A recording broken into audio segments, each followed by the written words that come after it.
નમસ્કાર વિદ્યાર્થી મિત્રો, આજના ઓનલાઈન લેક્ચર્સમાં આપ સૌનું હાર્દિક સ્વાગત છે. હું દિનેશ સર મકવાણા આપ સૌને આજના લેક્ચર્સમાં પોઈન્ટ નંબર 6 ધોળીએ માર્ગ એ હું તમને સમજાવીશ. એમના કવિનું નામ છે મકરંદ દવે. કાવ્યનો સાહિત્ય પ્રકાર છે ઉર્મી ગીત. મકરંદ વજયશંકર દવે એટલે ગુજરાતી સાહિત્યના આધ્યાત્મિક કવિ, અલગારી કવિ તરીકે જેમનું માન ઉપનામ છે, સાંઈ કવિ તરીકે જેનું બિરુદ આપવામાં આવ્યું તેવા કવિ એટલે મકરંદ વજયશંકર દવે. વિદ્યાર્થી મિત્રો, સૌ પ્રથમ આ કાવ્ય છે એની મુખ્ય સ્ટોરી છે એ હું તમને સમજાવીશ. ત્યારબાદ સ્ટોરી સમજાવ્યા પછી કવિ પરિચય, ત્યારબાદ કાવ્ય પરિચય અને કાવ્ય હું તમને સમજાવીશ. આપ સૌ ધ્યાનપૂર્વક આ પોએમ, આ કાવ્ય સમજવામાં ધ્યાન આપજો. ધોળીએ માર્ગ શબ્દનો અર્થ શું છે એ પહેલાં તમે સમજો. ધોળીએ માર્ગ એટલે કે એના બે અર્થ થાય છે. કે સાદું અને સાત્વિક જીવન જીવનારા માણસોનો સાથ મળી જાય તો આપણે પરસ્પર પ્રેમથી એકબીજાને ભેટીને પોતાના સુખ દુઃખની વાત કરી શકીએ ને આપણે હળવા થઈ શકીએ. બરાબર. અને બીજો ધોળીએ માર્ગ આમ તમે જુઓ તો કાવ્યની અંદર કવિએ એક અમર સંદેશો આપ્યો છે. એ આપણે કાવ્યની સમજૂતી છે એ સમજીએ એ પહેલાં આખી કાવ્યનું હું તમને સ્ટોરી સમજાવી દઉં. કવિએ કાવ્યની શરૂઆતમાં પ્રશ્નાર્થ મૂક્યો છે. એ જે પ્રશ્નાર્થ મૂક્યો છે એ પ્રશ્નાર્થની અંદર ખુમારીનું જીવન જીવવાની શીખ મળે છે. ખુમારીપૂર્વક, ઉત્સાહપૂર્વક, ઉમંગને ઉત્સાહથી આપણે જીવન જીવી શકીએ એવો સંદેશો આ કાવ્યમાં વ્યક્ત કરવામાં આવ્યો છે. કોણે કહ્યું કે આપણે ગરીબ છીએ? કોણે કહ્યું કે આપણે રાખ નિર્માલ્ય નિર્બળ છીએ? હે મન ભોળા, જિંદગી વિશેની સૌની સમજ જુદી જુદી હોય છે એ તું કેમ ભૂલી જાય છે? આપણી પાસે થોડા સિક્કા નથી, નોટો ચલણી નોટ નથી, તેથી શું બગડી ગયું?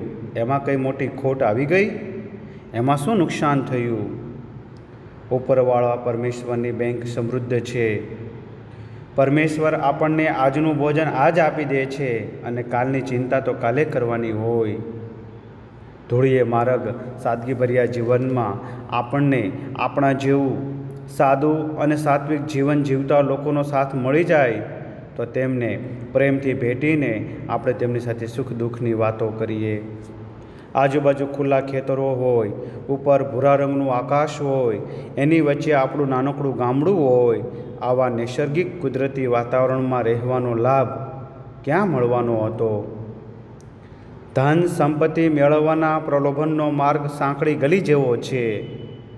ત્યાં હેત પણ મતલબી સ્વાર્થીલું હોય છે. પૈસા માટે લોકો કેવા રઘવાયા થઈને દોડાદોડ કરતા હોય છે, જાણે જીવતાના પ્રેત.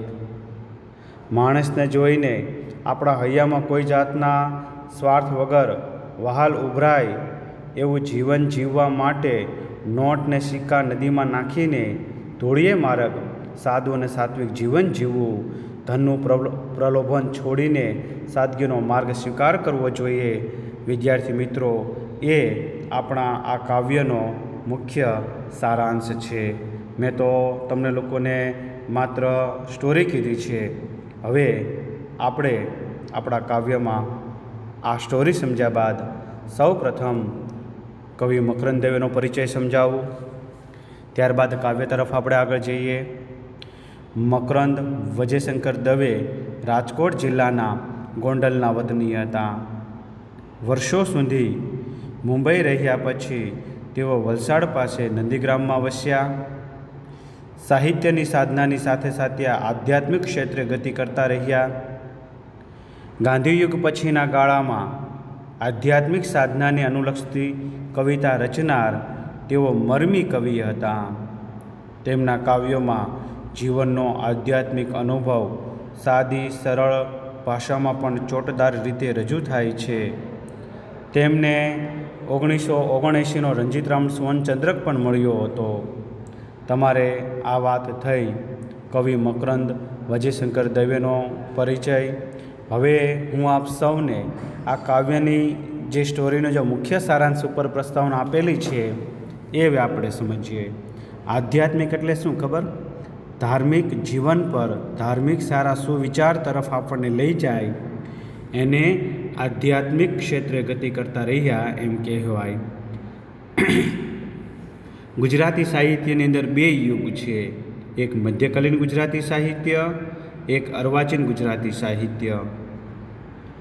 મધ્યકાલીન ગુજરાતી સાહિત્યની અંદર નરસિંહ, મીરા, પ્રેમાનંદ, ભાલણ એ બધાનો સમાવેશ થાય છે. ત્યાર પછીના જે કવિઓ થયા એ બધા અર્વાચીન ગુજરાતી સાહિત્યમાં એમાં સુધારા યુગ આવે, પંડિત યુગ આવે, ગાંધી યુગ આવે, અનુગાંધી યુગ આવે, આધુનિક યુગ, અનુઆધુનિક યુગ, એમ સમય વાઇઝ પ્રમાણે બધા યુગના જે ભાગ પાડવામાં આવ્યા એમાં મકરંદ દવે એ ગાંધી યુગ પછીના ગાળાના આધ્યાત્મિક કવિ કહી શકાય એવા કવિ છે. ઓકે, ચાલો હવે આપણે કાવ્ય પરિચય છે એમાં ધ્યાન આપો બધા. જગતમાં સૌથી વધુ મૂલ્યવાન તો માણસ વચ્ચેનો પ્રેમ લાગણી છે. ધન માટે વલખા માર્યા વગર પોતાની વર્તમાન સ્થિતિમાં અદના માનવીને સમાનભેર જીવવાનો સંસ્કાર આપી જાય તેવું આ કાવ્ય છે. ધન માટે વલખા મારવા એટલે શું? વલખા મારવા, તલ પાપડ થવું. વર્તમાન સ્થિતિમાં અદ એટલે કે સામાન્ય માનવી થાય. અદના માનવીને, સામાન્ય માનવીને સમાન આત્મસન્માનભેર જીવન જીવવાના સંસ્કાર આ કાવ્ય આપી જાય છે. જીવન વિશેનો ખ્યાલ તદ્દન જુદો જ છે. બે માર્ગ છે. એક ધૂળિયો એટલે કે સાદો સાત્વિક જીવનનો માર્ગ અને બીજો સોનાનો એટલે કે ધન સંપત્તિનો લાલસાવાળો માર્ગ. કવિ અહીં ધૂળિયા માર્ગ ચાલવાનું આહ્વાન કરે છે. આહ્વાન કરે એટલે શું? મેસેજ આપે છે કે જીવનમાં સાદું સિમ્પલ જીવન જીવવું જોઈએ. એનો સંદેશ, એનો મેસેજ આપણને આ પાઠમાંથી જાણવા, શીખવા અને સમજવા મળે છે. ભારત દેશ એક એવો દેશ જેમાં ખેતી પ્રધાન દેશ, કૃષિ પ્રધાન દેશ, જ્યાં ગામડાઓમાં લીલોતરી હોય, હરિયાળું વાતાવરણ હોય, વહેતી નદી હોય, સરોવર હોય, ડુંગર હોય, એવું પ્રાકૃતિક સૌંદર્યની, કુદરતના સૌંદર્યની જે વાત હોય તે આપણું આ કાવ્ય ધૂળિયે માર્ગ. તમે જો પિક્ચર્સમાં તમને ખ્યાલ આવે તો આ પિક્ચર્સની અંદર, પીકની અંદર ગ્રામ્ય જીવનના, ભારતીય સંસ્કૃતિના, ભારતનું જે કુદરતી આહલાદક વાતાવરણ હોય એ વાત બધી તમને આ પિક્ચર્સમાં જોવા મળશે. ચાલો વિદ્યાર્થી મિત્રો, આપણે હવે આપણા કાવ્યમાં આગળ જઈએ. પહેલી ફર્સ્ટ પંક્તિમાં બધા ધ્યાન આપો. કોણે કીધું ગરીબ છીએ, કોણે કીધું રાંક, કા ભૂલી જા મંદરે ભોળા આપણા જુદા આંખ. કોને કીધું આપણે ગરીબ છીએ, આપણી પાસે પૈસા નથી એમ. રાંક એટલે કે ગરીબ થાય, એનો અર્થ થાય નિર્બળ થાય. કેમ ભૂલી જા મંદરે ભોળા, આપણું મન કેવું છે? ભોળું. આપણા જુદા આંખ. જુદા આંખ, જિંદગી અંગેની જુદી જુદી સમજ. જુદા આંખ એનો અર્થ થાય જિંદગી અંગેની જુદી જુદી સમજ. કોણે કહ્યું કે આપણે ગરીબ છીએ? કોણે કહ્યું કે આપણે નિર્માલ્ય છીએ, નિર્બળ છીએ? હે ભોળા મન, જિંદગી વિશેની સૌની સમજ જુદી જુદી હોય છે, એ તું કેમ ભૂલી જાય છે? કવિએ પ્રશ્ન પૂછ્યો કે બધાના જીવન જીવવાના માર્ગ અલગ હોય છે. અમુક સાદું જીવન જીવતા હોય, અમુક પૈસો સંપત્તિમાં જીવન જીવતા હોય, અમુક ગ્રામ્ય જીવન જીવતા હોય, અમુક શહેરી જીવનને રંગે રંગાયેલા હોય, કોઈક વિદેશી રીત પ્રમાણે જીવવાવાળા વ્યક્તિ હોય, અમુક મહેનત પુરુષાર્થ કરનારા વ્યક્તિ હોય. એમ માણસના જીવન જીવવાના વિચારો, એની સમજ અલગ હોય છે. અમુક લોકો એવા હોય કે પૈસા ખીચામાં એક રૂપિયો ન હોય, પૈસોય ન હોય, તોય તેના ચહેરા પર સ્માઇલ હોય, મુસ્કરાહટ હોય ને ઉત્સાહ હોય ને ઉમંગ હોય. અમુક લોકો એવા હોય જેના પોકેટમાં ખૂબ જ પૈસો હોય, થોકડા પૈસા હોય, એ માણસ સ્વાભિમાનથી, આત્મસન્માનથી, શાંત, નીતિ, વિવેક અને પ્રામાણિકતાથી જીવન જીવતા હોય છે. અમુક એવા હોય કાંઈ ન હોય તો અભિમાન કરતા હોય. કોઈકના ઉછીના ગાડી હોય, ઉછીના કપડાં પહેર્યા હોય, કોઈકના પૈસા લીલા લહેર કરતા હોય તોય અભિમાન હોય, ગર્વ હોય, કોઈકનું અહિત, કોઈકનું ખરાબ કરી નાખવાવાળા વ્યક્તિ હોય અને જીવનમાં શાંત જીવન ક્યારેય ના હોય. એવા બધાના જુદા જુદા આંક અને જુદી જુદી સમજ હોય છે. ચાલો વિદ્યાર્થી મિત્રો, નવી પંક્તિમાં ધ્યાન આપો. થોડાક નથી સિક્કા પાસે, થોડીક નથી નોટ, એમાંથી શું બગડી ગયું, એમાંથી શી ખોટ. નોટ એટલે કે ચલણી નાણું થાય, પૈસો થાય. ખોટ એટલે કે નુકસાન થાય. આપણી પાસે થોડાક સિક્કા નથી, પૈસા નોટો નથી, તેમાં શું બગડી ગયું, તેમાં શું નુકસાન ગયું, એમાં કાંઈ મોટી ખોટ આવી ગઈ, એમાં કાંઈ મોટું નુકસાન થઈ ગયું? નહીં, ક્યારેય નહીં, કોઈ દિવસ નહીં. માણસનું મન હંમેશા સમૃદ્ધશાળી હોય, વૈભવશાળી હોય. મનથી ક્યારેય કોઈ દિવસ કોઈ વ્યક્તિ પૈસા વિનાનું નથી હોતું. એનું મન, એનું દિલ ઉદાર હોય છે, એના વિચારો શુદ્ધ હોય, એના પવિત્ર હોય, સારું કરવાની ભાવના હોય. એને સિક્કા કહેવાય, એના નોટ કહેવાય, એના પૈસા કહેવાય. એ આપણું ક્યારેય ખાલી ન થવું જોઈએ, એમાં આપણને ક્યારેય નુકસાન ન થવું જોઈએ. ઉપરવાળાની બેંક બેઠી છે આપણી માલમ માર, આજનું ખાણું આજ આપે ને કાલની વાતો કાલ. ઉપરવાળાની બેંક, પરમેશ્વરની વાત કરી. ઉપરવાળી બેંક એટલે કે પરમેશ્વર થાય. માલમ માલ એટલે કે વૈભવશાળી, સમૃદ્ધિ થાય. આજનું ખાણું એટલે કે અનાજ થાય, ખાદ્ય પદાર્થ થાય, ફૂડ થાય. ઈશ્વર બેઠા છે, પરમાત્મા વૈભવશાળી છે, સમૃદ્ધિવાળા છે. આજનું અનાજ આજે ખાવા આપે છે, કાલની વાતો કાલ ઉપર હોય. તો ખોટી આપણે ચિંતા શું કામ કરીએ, ખોટા નેગેટિવ વિચારો આપણે શું કામ લાવીએ? એ વાત કવિએ અહીંયા ભાર મૂક્યો છે. ઉપરવાળાની પરમેશ્વરની બેંક સમૃદ્ધ છે. પરમેશ્વર આપણને આજનું ભોજન આજે જ આપી દે છે અને કાલની ચિંતા તો કાલે કરવાની હોય.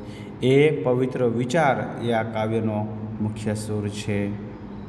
તમે જુઓ, કીડીને કણ, હાથીને મણ મળી જ રહે છે. ક્યાંય કોઈ જીવ, ક્યાંય કોઈ પ્રાણી, કોઈ એવું નથી જે અનાજ વિનાનું હોય, ખાધા વિનાનું હોય કે ભૂખ્યું તરસ્યું સૂઈ ગયું હોય એવું એક પણ વ્યક્તિ નથી. એટલા માટે કવિએ કીધું કે ઉપરવાળાની બેંક બેઠી છે તો આપણે સમૃદ્ધિ વૈભવવાળા છીએ. ઈશ્વર આજનું અનાજ આજે ખાવા આપે છે, કાલ ઉપર આપણે શું કામ ચિંતા કરીએ? ધૂળીએ મારે કંઈ મળે જો આપણે જેવો સાથ, સુખ દુઃખની વાતો કહેતા બાથમાં ભીડી બાત. ધૂળીએ માર્ગ, જીવનનું સાદું જીવન, સાત્વિક પવિત્ર વિચારોવાળું જીવન હોય તે. જેમ કે મહાત્મા ગાંધી હતા તો એ ધૂળીએ માર્ગ જીવન જીવવાવાળા હતા. એનો અર્થ શું થાય? એમનું જીવન સાદગી અને પવિત્રવાળું હતું. ગાંધીજી જો ખાદીના વ્હાઈટ વસ્ત્ર પહેરતા, અડધી પોતળી પહેરતા અને અડધી પોતળી બાકી, એટલે કે હાફ ધોતી પહેરતા. કારણ એના દેશ, એના લોકો ગરીબ છે, પહેરવા વસ્ત્ર નથી, એટલે અડધું વસ્ત્ર ગાંધીજીએ રાખ્યું અને અડધું વસ્ત્ર લોકોને આપ્યું. એને સાદગીભર્યું જીવન કહેવાય. સાત્વિક ખોરાક ખાવાનું, સાદું જીવન જીવવાનું, સાફ સફાઈ કરવાની, સ્વચ્છતા રાખવાની, સત્યના માર્ગ પર ચાલવાનું, કોઈની હિંસા ન કરવી, એને ધૂળીયો માર્ગ કહેવાય.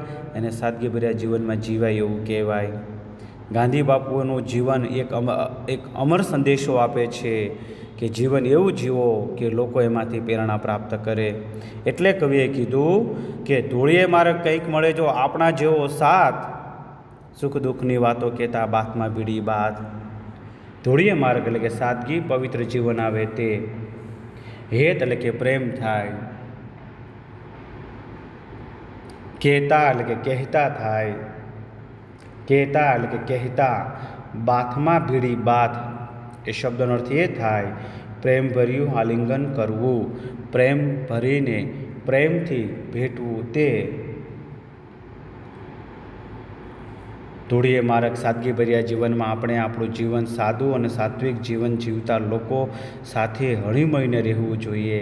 તેમને પ્રેમથી ભેટી શકાય, મળી શકાય, તેમની સાથે સુખ દુઃખની વાતો કરી શકાય. મનની વાત એવા વ્યક્તિ સમક્ષ કરવી જે આપણા દુઃખને સમજી શકે. મનની વાત એવા વ્યક્તિ કહીએ જેની પાસેથી આપણને સાચી પ્રેરણા, સાચી દિશા મળી શકે. એને કહેવાય સુખ દુઃખની વાતો કહેતા બાતમાં બીડી બાત. કોઈક વ્યક્તિ પાસે હૃદયની વ્યથા રજૂ કરો ને એ ઓછી થવી જોઈએ. એવો પવિત્ર પ્રેમવાળો, મનના હૃદયની લાગણીઓને સમજી શકે એવા વ્યક્તિઓ સાથે જીવન વ્યતીત કરવું જોઈએ. પછી કવિએ વાત કર્યું, ખુલ્લા ખેતર અડખે પડખે માથે નીલું આભ. ખેતર કેવું છે? એકદમ ખુલ્લું છે. અડખે પડખે આજુબાજુ, અડખે પડખે આજુબાજુ, માથે નીલું આભ. નીલું એટલે કે ભૂરા રંગનું, આભ એટલે કે આકાશ થાય. આજુબાજુ ખુલ્લા ખેતર હોય, ઉપર નીલા રંગનું આકાશ હોય, એની વચ્ચે આપણું નાનકડું ગામ હોય. આવા નૈસર્ગિક વાતાવરણમાં રહેવાનો લાભ ક્યાં મળવાનો? કવિએ આ પંક્તિ દ્વારા ખુલ્લા ખેતર અડખે પડખે માથે નીલું આભ, વચ્ચે નાનું ગામડું બેઠું ક્યાં આવો છે લાભ. વચ્ચે કેવું છે? નાનું એવું સરસ મજાનું ગામડું છે. એ ગામડું કેવું છે? તે ખુલ્લું ખેતર છે, ઉપર ભૂરા રંગનું આકાશ છે, એની વચ્ચે આપણું ગામડું છે નાનું એવું. એમાં કુદરતી વાતાવરણ રહેવાનો લાભ આપણને ક્યાં મળવાનો? આ પંક્તિ દ્વારા કવિએ અહીં પ્રકૃતિથી વિમુખ થવાથી આપણે શું શું ગુમાવીએ છીએ એની વાત તરફ આપણને ધ્યાન કવિ દોરે છે.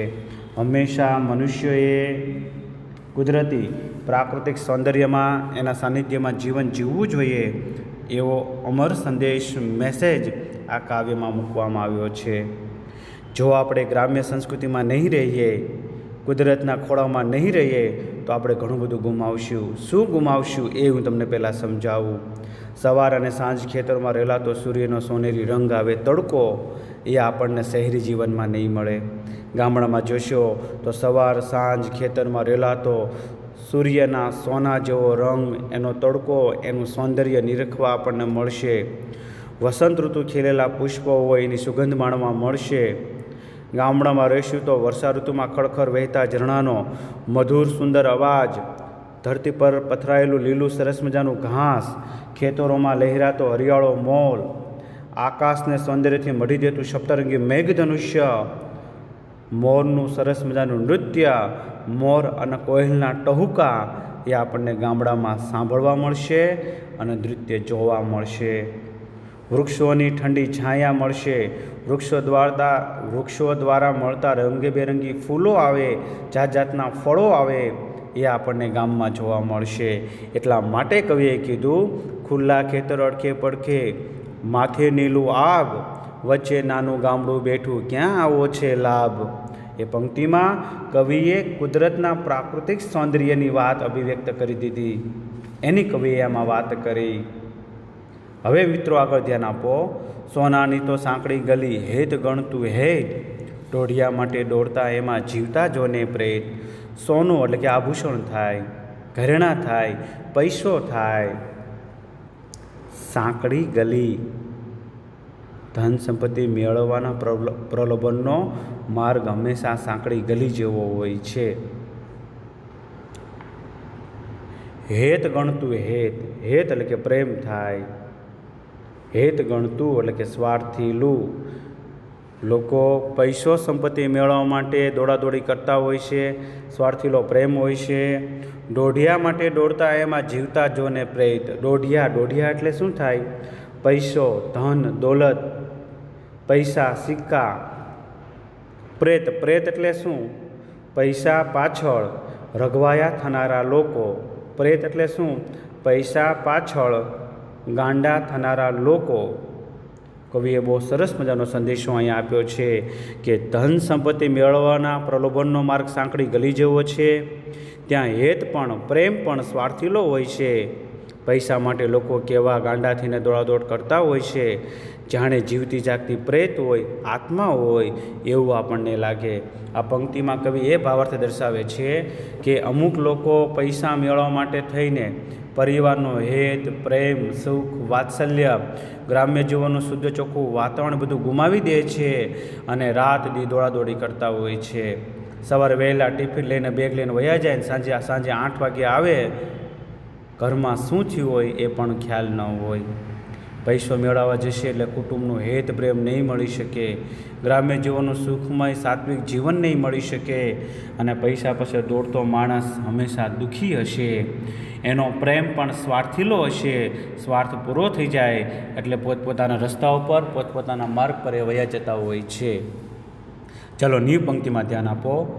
માનવી ભાળી અમથું અમથું આપણું ફોરે વહાલ, નોટને શિખા નાખ નદીમાં ધૂળીએ માર્ગ ચાલ.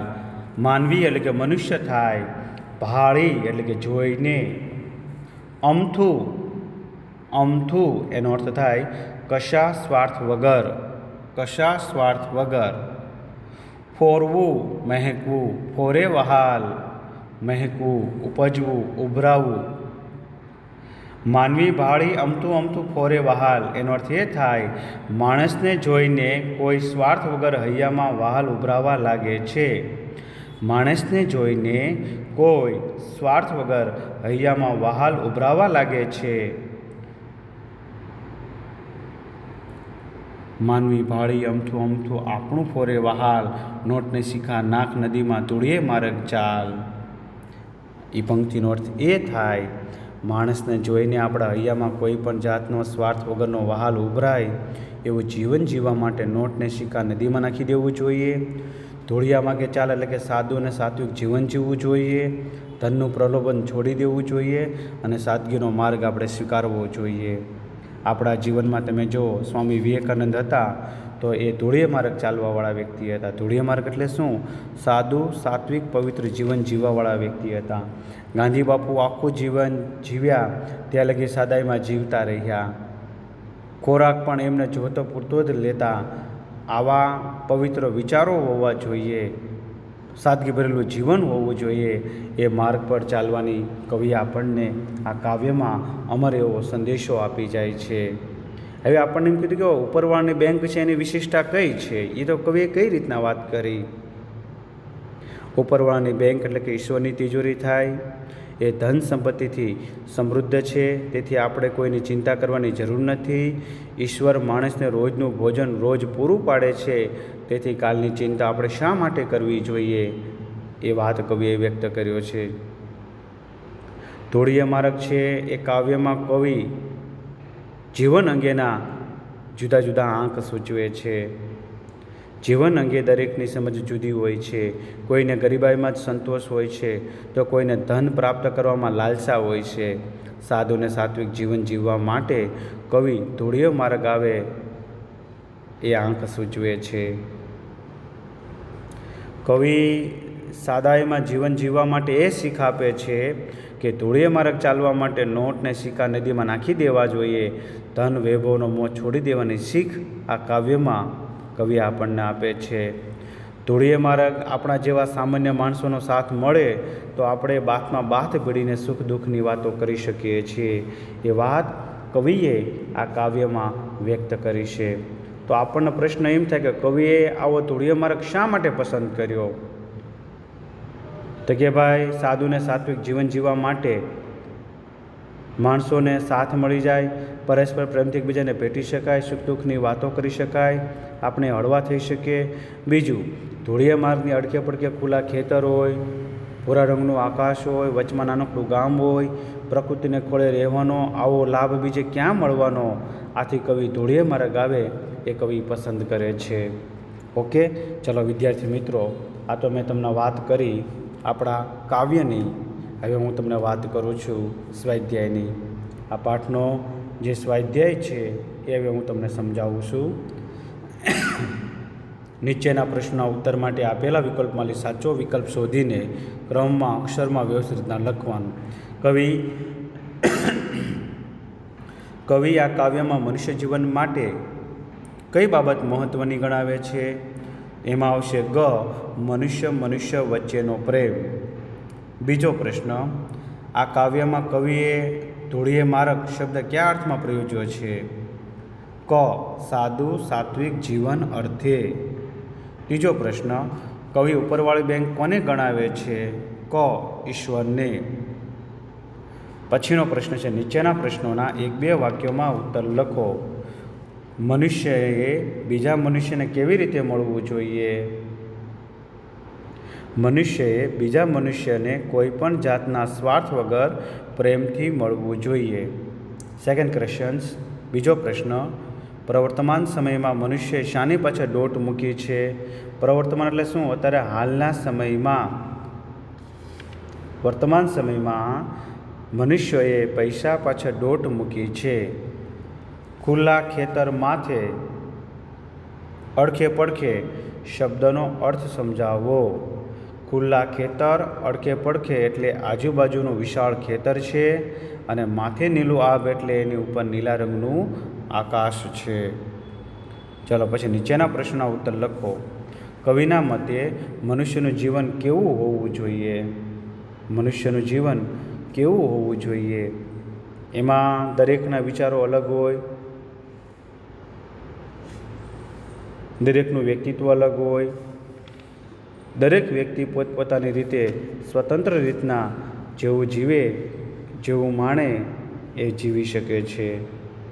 હું તો એમ કહું કે મનુષ્યનું જીવન કેવું હોવું જોઈએ તો એક, ત્યાં સરસ મજાના સવાર અને સાંજ સૂર્યનો પ્રકાશના સોનેરી રંગો દેખાતા હોય, વસંત ઋતુના ખીલેલા પુષ્પની સુગંધ આવતી હોય, વર્ષા ઋતુમાં ખળખળ વહેતા ઝરણાનો મધુર સુંદર અવાજ આવતો હોય, ધરતી પર લીલોતરી છવાયેલી હોય, ખેતરો લહેરાતા હોય, હરિયાળો મોલ હોય, આકાશ સૌંદર્યથી મઢેલું સપ્તરંગી મેઘ ધનુષ્ય દેખાતું હોય, જ્યાં મોર સુંદર કલા કરીને સરસ મજાનું નૃત્ય કરતું હોય, કોયલના ટહુકા આવતા હોય, સુંદર અવાજ આવતા હોય, વૃક્ષોની શીતળ છાયા હોય, વૃક્ષો દ્વારા રંગબેરંગી ફૂલો હોય, જાત જાતના ફ્રૂટ હોય, જ્યાં સાદું ને સિમ્પલ જીવન હોય, જ્યાં મનુષ્યનો નિસ્વાર્થ પ્રેમ હોય, હળીમળીને સુખ દુઃખના સાથી બનીને સુખ દુઃખની વાતો કરી શકતા હોય, આપણું જીવન એવું હોવું જોઈએ. ઓકે, આવું બધું તમારે લખવાનું બેટા આન્સરમાં. ચાલો હવે ધ્યાન આપો. કાવ્યાર્થ પ્રશ્નાર્થવાળી પંક્તિઓ કઈ કઈ છે? તેના કાવ્યમાં કયો ભાવ જગાડ્યો છે? ધ્યાન આપો. પહેલું, કોણે કીધું ગરીબ છીએ, કોણે કીધું રાખ, એમાં તો શું બગડી ગયું, એમાં તે શી ખોટ, વચ્ચે નાનું ગામડું બેઠું, ક્યાં આવો છે લાભ. આ 3 પંક્તિ કવિએ પ્રશ્નાર્થવાળી આપેલી છે. આ પંક્તિઓ દ્વારા ખુમારીનો ભાવ વ્યક્ત થાય છે. ગર્વ, અભિમાન, પોતાના જ માટે પોતે જીવન જીવવું, બીજાનો આશ્રય ના લેવો, પોતાની મહેનતની કમાણી કરવી, એનાથી જ જીવન જીવવાનું, એમાં સંતોષ માણવાનો એવો ખુમારીનો ભાવ વ્યક્ત થયો છે. કવિએ અહીં પરમેશ્વરમાં ભરોસો રાખી કુદરતી વાતાવરણમાં સૌમાનથી જીવન જીવવાનો સંદેશ આપણને આપે છે. ચાલો હવે ધ્યાન આપો. ધૂળિયા માર્ગ એટલે શું? આ માર્ગે ચાલવાના ક્યાં ક્યાં લાભ કવિ ગણાવે છે? આન્સર, ધૂળિયા માર્ગ એટલે સાદું અને સાત્વિક જીવન. આ માર્ગ ચાલવાના 2 લાભ છે. એક, આપણા જેવું જ સાદું અને સાત્વિક જીવન જીવનારા માણસોનો સાથ મળી જાય તો આપણે પરસ્પર પ્રેમથી એકબીજાને ભેટીને પોતાના સુખ દુઃખની વાતો કરી શકીએ ને આપણે હળવા થઈ જઈએ. 2, ધૂળિયા માર્ગની અડખે પડખે ખુલ્લા ખેતર હોય, ઉપર ભૂરા રંગનું આકાશ હોય, વચમાં નાનકડું એવું ગામ હોય, પ્રકૃતિને ખોળે રહેવાનો આવો લાભ બીજે ક્યાં મળવાનો? આથી કવિ ધૂળિયા માર્ગ પસંદ કરે છે. ચાલો હવે નવો પ્રશ્ન. કવિ પાસે શું નથી, એની એમના મન પર શી અસર છે? આ ક્વેશ્ચન્સ તમારે પરીક્ષામાં 2 માર્કમાં પૂછાય, એમાં ધ્યાન આપજો. કવિ પાસે શું નથી, એની શી અસર નથી થતી? તો કે ભાઈ કવિ પાસે પૈસો નથી, નોટ નથી, છતાં પણ એમના મનમાં ઉપર કોઈ પણ પ્રકારની અસર થતી નથી. એમને હંમેશા સાદું ને સાત્વિક જીવન જીવવાની જ પ્રેરણા મળે છે. એમના મન પર કશી ખરાબ અસર થતી નથી. ઓકે, ચાલો આ વાત થઈ આપણી કાવ્યના સ્વાધ્યાયની, બધા પ્રશ્નોની. હોમવર્કની અંદર તમારે આ કાવ્યનો સ્વાધ્યાય ફેરબુકમાં તૈયાર કરવાનો છે. એના પ્રશ્નો આવે એ તમારે પાકા કરી નાખવાના છે. થોડુંક ગ્રામર આવે, ગ્રામર ઉપર પણ બધાએ પૂરેપૂરું વ્યવસ્થિત એવું સારું એવું ધ્યાન આપવાનું. ચાલો રૂઢિપ્રયોગનો અર્થ આપીને વાક્યમાં પ્રયોગ કરો. એ પણ તમારે પૂછાઈ શકે કે જુદા આંક હોવા, જિંદગી વિશેની સમજ જુદી હોવી.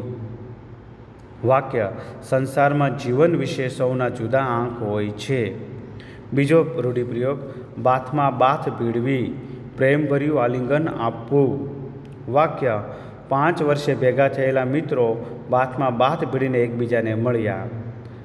આવી રીતના તમને એકે એક વસ્તુનું ગ્રામરનું તમને ખ્યાલ હોવું જોઈએ. બરાબર. એવી જ રીતના તમને સમાનાર્થી શબ્દોનો પણ ખ્યાલ હોવો જોઈએ. માર્ગ, રસ્તો, પંથ, ખાણું, ભોજન, જમણ, આવા એક એક શબ્દો આવે એ તમારે સરસ મજાના ચોખ્ખા સારા અક્ષરે લખવાનું અને સમજવાનું. ઓકે, ચાલો વિદ્યાર્થી મિત્રો, આજનું આપણા લેક્ચર્સની અંદર ઓનલાઈન લેક્ચર્સમાં આ કાવ્ય અહીંયા પૂર્ણ થાય છે. હવે જ્યારે નેક્સ્ટ લેક્ચર્સ આવશે ત્યારે નવા વિષય વસ્તુ સાથે આપણે ફરી પાછા મળશું. ઓકે, ચાલો, good bye all of you, good bye.